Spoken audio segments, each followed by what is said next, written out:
Hi guys, it's Joanita here again, and you're very welcome to the end of week 2. So it's the end of week 2 in my journey, and it's been a good week, however also a tough one. I had quite a bit of a struggle trying to get time in, and the week was ending around Thursday. I think that's when I started like I need to study, and I need to write, and then I need to think of what activity I'm going to be doing this week to really push my writing. So yeah, that's kind of the struggle I had this week, and I'm only grateful that I can sit down now and I've managed to do something. So yeah, I'm glad to share with you what I did this week. Take a look at my exposition of Eric Metaxas's biography of Dietrich Bonhoeffer. One of my favorite writers, Eric Metaxas, he wrote a wonderful biography on Dietrich Bonhoeffer, and I wanted to find out, well, like, how does he do it, like how does he get me as a reader into the story. So that's what I'm going to be doing an exposition on. This is not going to be very detailed per se, but I'm going to be focusing on his use of verbs versus nouns, and from what I've been learning, verbs should do all the work, so I want to see if that's how he does it. I'm also going to be looking at what other language devices he uses in his writing, and yeah, I hope you guys find this useful as well as I go along. So I'm going to be reading just from the prologue, and that's what I'll be doing the exposition on. Peace had at last returned to Europe.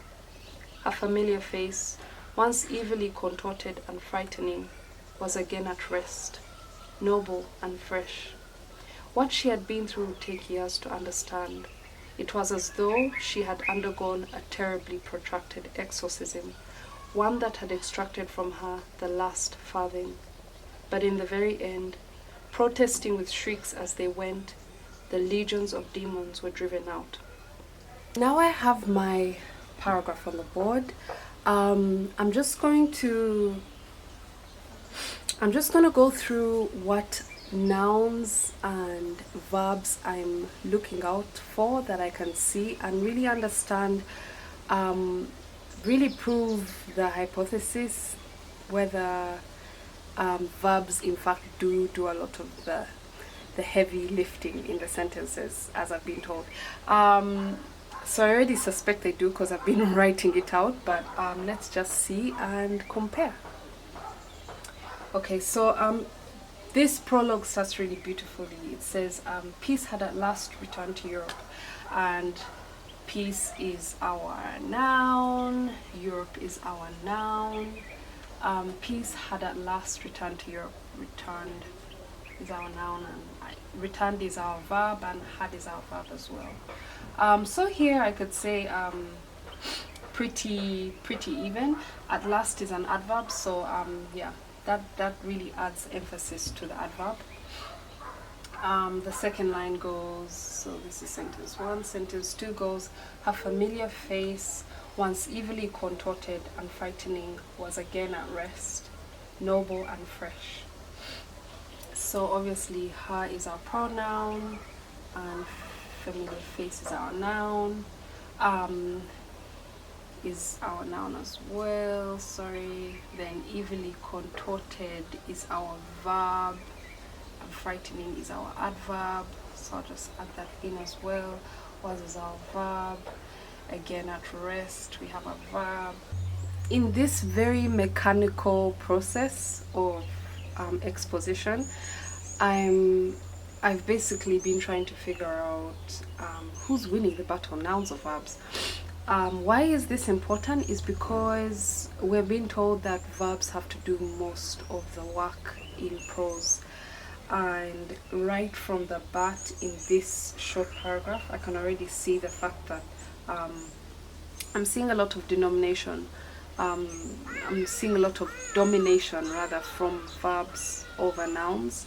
Not to say that nouns aren't important, but when I look at the main noun that Metaxas is focusing on, it's this sense of like Europe, you know, like she remains Europe, her familiar face, once evilly contorted and frightening, was again at rest. What she had been through would take years to understand.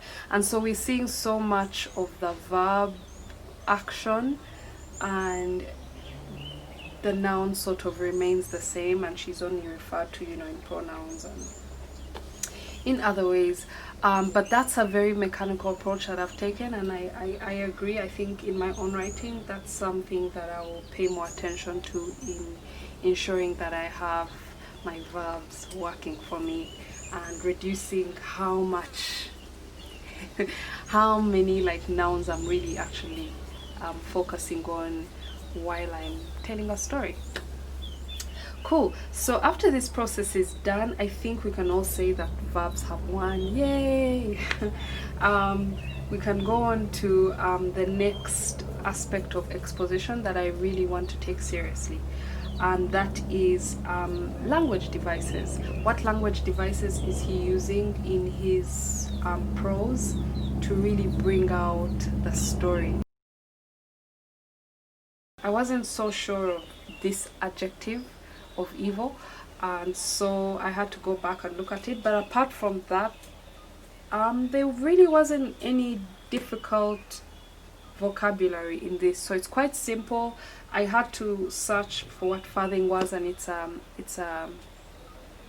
was a currency used in Europe, something of the sort, and that kind of goes back into, you know, the idea that so much money was spent on war during this time. So much money was poured into, you know, into the warfare of World War II. So yeah, that made sense later on. But I mean, I'd say probably like 2 words here that might have, like, you know, had me looking through a dictionary. Not very much. Everything else is quite simple. So he uses very simple language, and I'm that really aids the whole reading process. What I also liked was this sense of Europe, you know, like he personified her so much that it kind of made me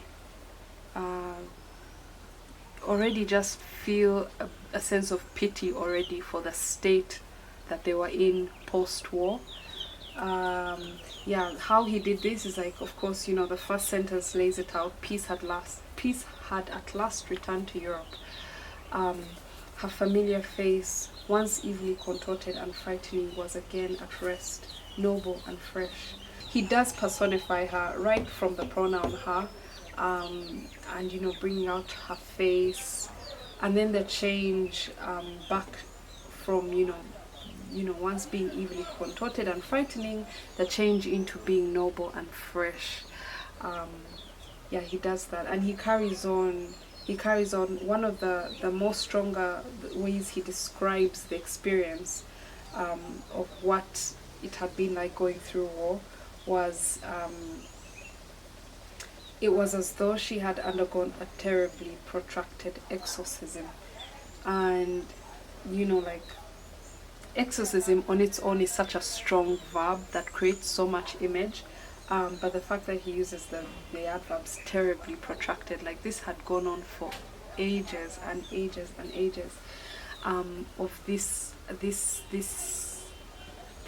force, I guess, trying to like remove evil, you know, yeah, remove evil. How else to explain it, from Europe, and it had cost this region so much, probably not only money but lives as well, as we'll find out later on. And then, you know, he carries on with this imagery of exorcism here in the 5th sentence, when he says, I don't know if this is visible, but he says, but in the very end, protesting with shrieks as they went, the legions of demons were driven out. Yeah, such an extension to the exorcism. So there's quite a lot of imagery, and this is only strengthened. It only matters more to me as a reader because he's personifying the experience of these countries in Europe. And it's such a powerful setting for the rest of the book because he really does take us back into what Europe was like, and specifically Germany was like before the war, how the people were, and then how they kind of how it unraveled into war later on. So yeah, this was a prologue. I feel for myself taking this on, I'm going to really continue to focus on these little things, you know, like these building blocks of prose, and see how these patterns of you know relying on my verbs and choosing my nouns carefully. I'm gonna see how that works with my own writing. But this is such a cool way to learn from authors that you admire. Yeah, I mean, I didn't even speak about the syntax or the sentence length, but that's so much more that once I'm more comfortable, I'll be able to dive into. But this exercise has been so useful for me this week, and yeah, I hope you find it useful as well if you do it for yourself. Yeah, discover why your best writers write the way they do.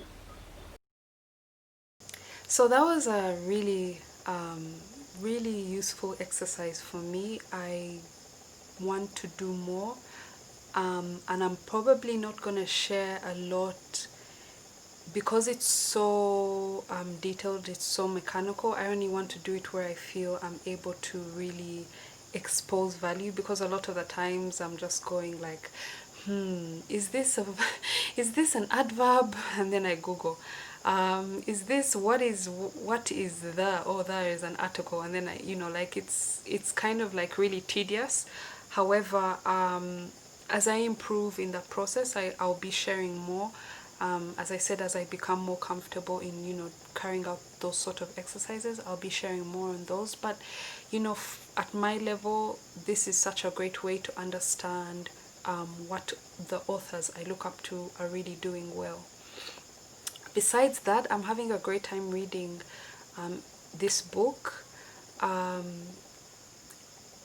Like, I actually started reading this book a few years back, and I was just so like inspired and so mesmerized by the life of Dietrich Bonhoeffer that I've been a terrible reader in the past. Like, I stopped somewhere, and then, but I always reminded myself, like, I have to get back and read this book. So I'm starting all over again, and I'm reading it, and it's such a wonderful book. The subject, the person, and also the writing. So there's so much for me to enjoy. Sometimes you just want to like read, but I remember I'm like, oh, I'm on a writing journey. I have to figure out like, what are the things that this author is doing.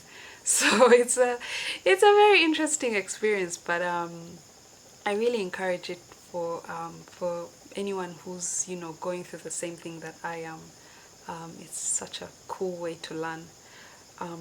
Yeah. So besides that, this week has ended. I'm so grateful. Going forward though, I think it's like I need to start writing, right? It's only natural. It's only natural. And they always say, you can't call yourself a writer if you're not writing. So going forward, I'm going to be doing more writing. And I'm going to be writing the kind of material that I like to read. I love creative writing. I love stories. Yeah, and I love them told in such a beautiful manner. I think that's why I'm taking myself through the revision of grammar. So I'm going to be sharing anything that I write, just to have like an understanding of the progress that I have. I'm going to be writing on a weekly basis and sharing on my blog. If there's anyone out there who's watching, I encourage you to yeah, like touch base there, read stuff, give feedback.